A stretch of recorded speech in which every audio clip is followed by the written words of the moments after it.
Welcome to the Cafe Culture podcast, a season of discussions on culture, politics, philosophy and science.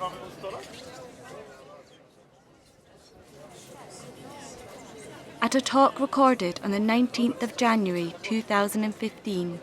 Janice McLaughlin discussed whether young people are equal citizens. Thanks for inviting me to come along and speak this evening about this work. As Alexis mentioned, I've been working on different aspects of childhood for some time, and in particular much of that work has been around childhood disability and thinking about lots of issues around social participation for young people with disabilities in terms of barriers and opportunities for them to be involved in society. And there's a particular project we were working on around disability and sort of youth identity. And the young people themselves were talking quite a lot about themes to do with citizenship. They weren't necessarily using the word citizenship to sort of talk about what they wanted to do, but citizenship seemed a term that reflected the things that they were interested in. So we did some further work kind of thinking about that a bit more, and also making some connections with sort of other young people and thinking about a range of children and young people who have barriers towards their opportunities to participate in society. So we've done some work with youth groups in Newcastle, where we brought them together to run some workshops earlier in November,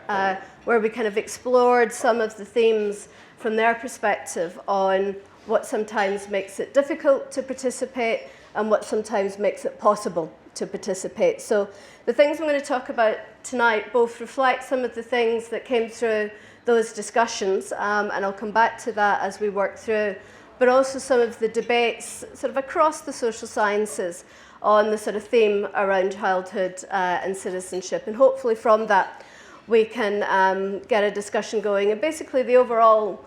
argument is going to be that part of the problematic is actually how we think about citizenship and who can be a citizen. And part of perhaps the solution in terms of thinking about children, young people and citizenship is to actually change the terms of the debate and giving some ideas and some suggestions for how we might do that.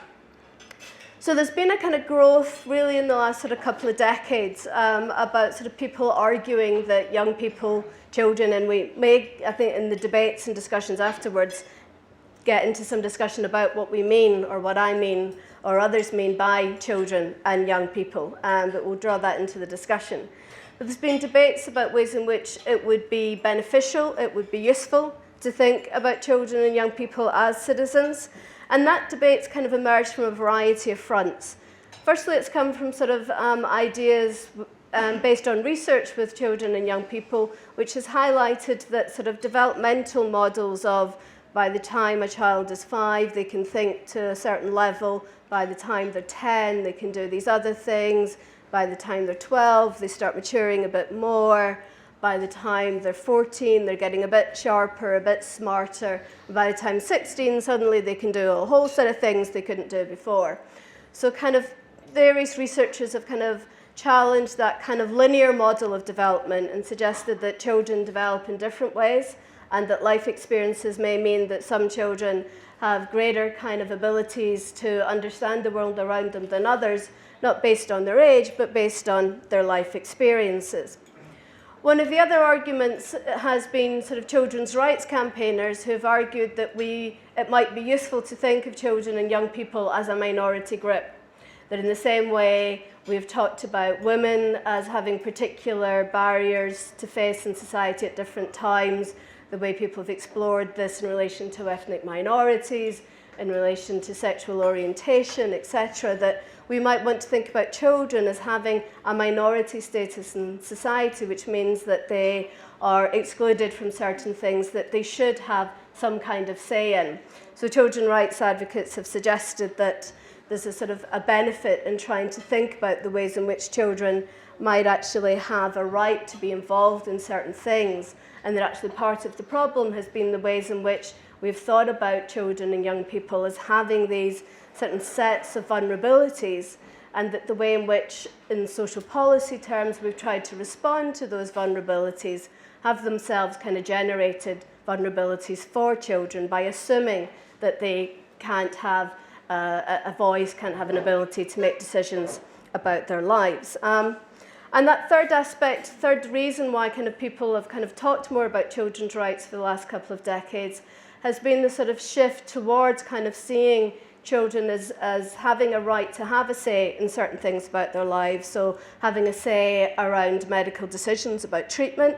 having a right to have a say if their parents separate, who they should live with, having a greater say in their education. There's been a variety of fronts where we've seen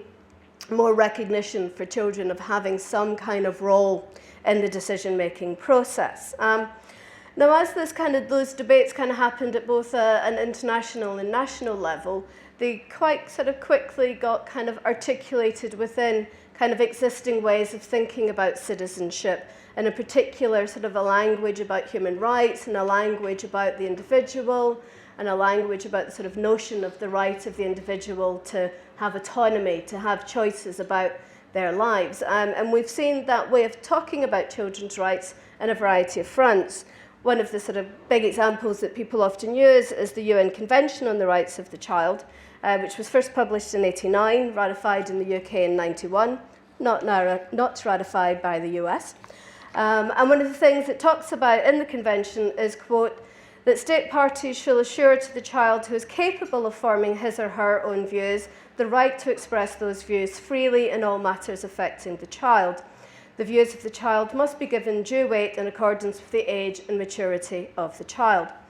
So one of the things that's interesting in the convention, in that part of the convention and in other parts, is this association between capacity and rights, that once the child has certain capacities, they can have certain rights.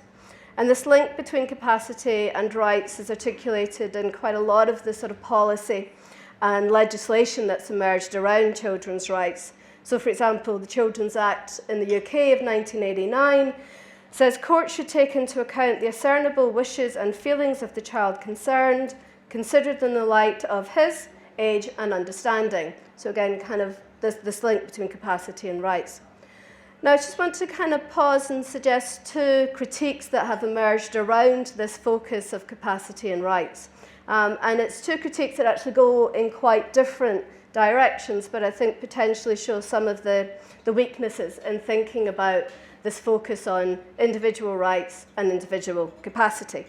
So the first critique is from children's advocates who work primarily in the Global South, who argue that the UN Convention is based on a kind of global north or westernized understanding of child development, which doesn't understand cultural difference, doesn't recognize the different existence that children have in much of the Global South, and that various kind of measures of development, various measures of what children should have, don't sort of fit with context of the Global South.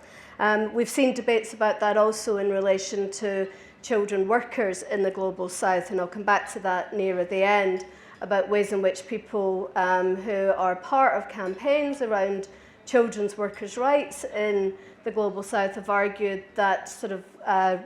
people in the West kind of advocating that children should never work don't understand the context in which children are working in those areas. So that's one criticism, is this kind of sense that it doesn't kind of reflect variations culturally, economically, socially in children's lives, and therefore because it doesn't deal with those things, it can't necessarily make a difference for children who are living in more difficult circumstances.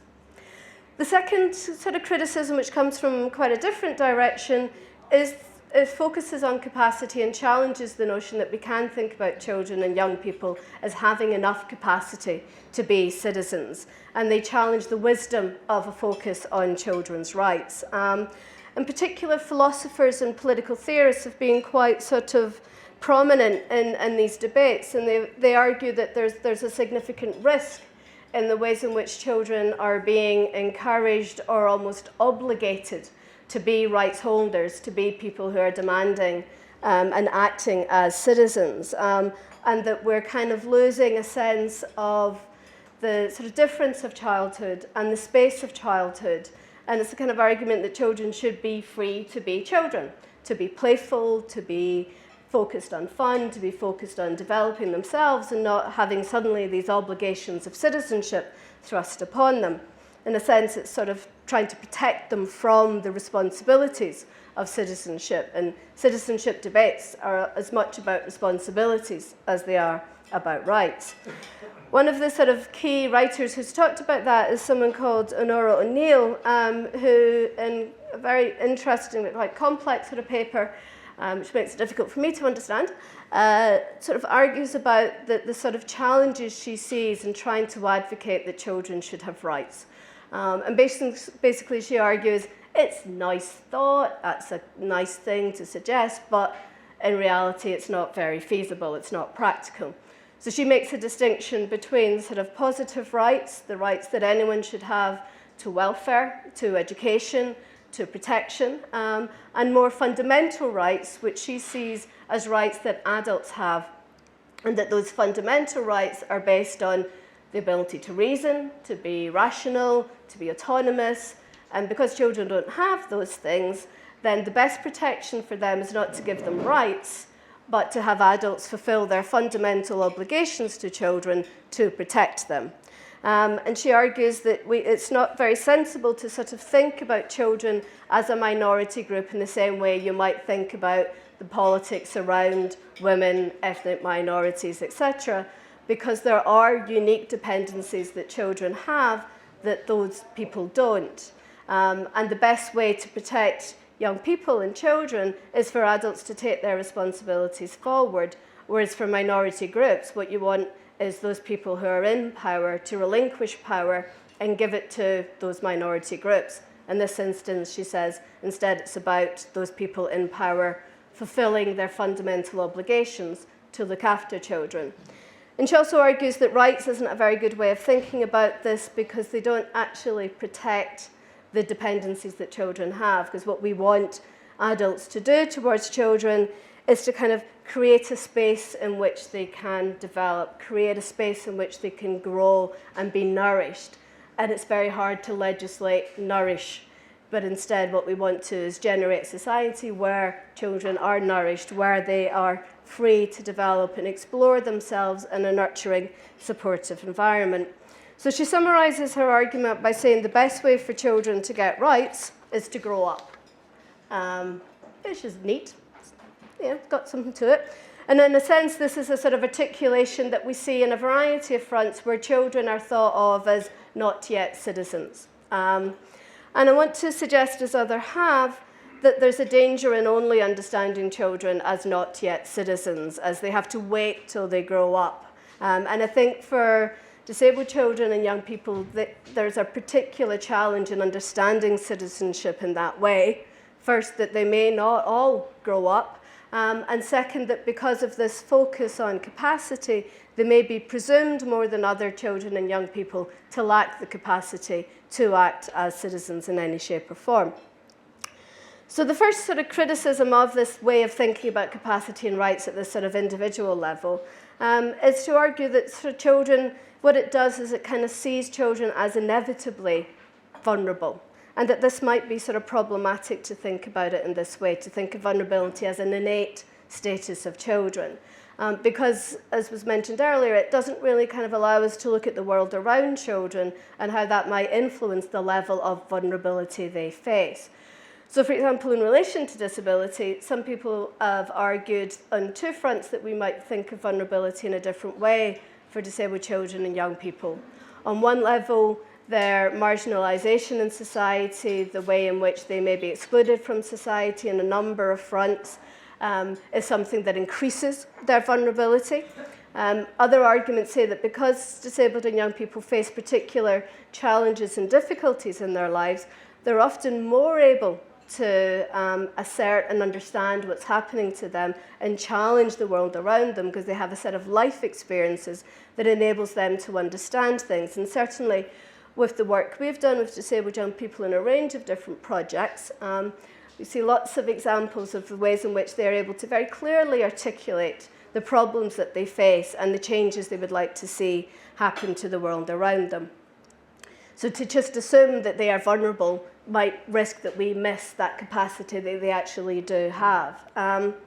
I think an additional problem that some people have highlighted is the presumption that adults will always know what is in the best interests of a child or young person, which is where these arguments tend to end you up going, is, well, we need the adult to make the decision. And either a parent, a carer, a medical actor, a social worker might, and they might not. And there's a role for young people in trying to establish what is the best way of approaching things. An example that's often given is around including young people with, say, for example, cancer,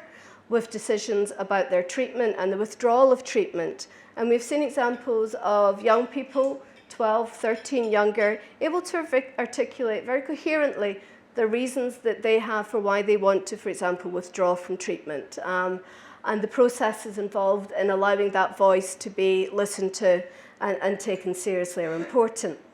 So there's ways in which we can sort of break out of sort of thinking about children in this sort of vulnerable way and protective way, and think about them perhaps in a different, more expansive way of thinking about their citizenship. So the variety of ways in which people have tried to shift the framing of the debate, and in particular to shift the framing of the debate away from just simply measures of individual capacity towards thinking about more what sometimes people call relational capacity, of what we are able to do when we work with other people. And these arguments are held in relation to a range of citizenship debates for adults, but increasingly used in the debates around children, of how children can work together to explore their lives, to understand their lives, and from that collective working together can generate the capacity in order to make decisions and be involved in things about their lives. The second aspect of sort of change in that is also to shift the focus of citizenship itself from not necessarily being what we sometimes think of as the kind of formal aspects of citizenship, the right to vote, the right to stay in a nation, the right to employment, but instead to more focus on kind of dynamics of social participation, and to see them as avenues where young people collectively can work together to make a difference in their lives and other people's lives, and therefore sort of participate in society. And we see, I think, a number of examples of ways in which young people are being given opportunities to participate in those sorts of ways and make decisions around their lives. And one of the benefits of it is it kind of recognises the kind of everyday capacities that young people have in which they can participate in the world around them. So, for example, examples where children and young people have been involved in the design of hospital wards as a way of kind of bringing in their specific expertise that they have into the context of trying to create an environment where they will be. So that's one example. Another example is where children have been used as co-researchers. So researchers have wanted to explore different things about children's lives. So using, again, the expertise of children to interview each other, to explore their lives, to use things such as photography as ways in which to understand their lives. So there's aspects of training that are involved in that. There's aspects of kind of developing that capacity, but very much working with children collectively to be engaged in their life. One of the other examples I mentioned before was around the Global South. And people have done research with children who are involved in campaigns around children's rights and children working in the Global South, and have identified ways in which children and young people in those contexts, often at great risk, and some have died in the process, of participating in campaigning for children workers to have rights as workers rather than not to be in work. And the argument of those activists and researchers is that it's important to recognise what those children are doing, and not to romanticise it and not to pretend that some of those situations are not good, but to recognise the certain levels of agency they have and how they're trying to change the world that they live in. And in the workshops that we did with the young people in Newcastle in November, I think one of the things that struck me, and these were young people coming from a variety of different backgrounds, facing a variety of different challenges, people from a range of different ethnic minority backgrounds, children who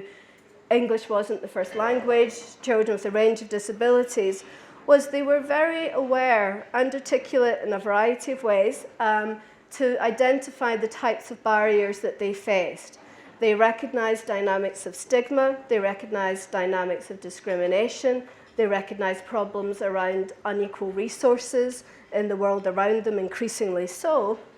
But they also were able to articulate a version of citizenship which was very much about working together to try and change things. They kind of created this fictional character who was someone who had been previously marginalized in school, excluded in school, and then had been included through recognition of what that child's capacities were and how they thought about the world differently and lived in the world differently, but that was valued. And then how, as they grew up, they kind of created this way of wanting to change the world around them and changing the world around them through participating in a variety of things with other people. So they very much, I thought, kind of articulated this sense of citizenship as something that's shared and that's something that's in the everyday rather than something that's necessarily in the voting booth or something you do in a relationship between the individual and the state. So I guess the question for us is whether it's a good idea to think about children and young people as citizens. And to do that, I offer over to you. Thank you.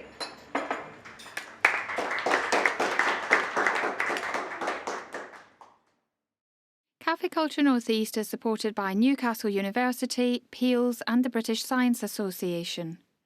We're also supported by Ginger's Cafe in Dun City, who host the events.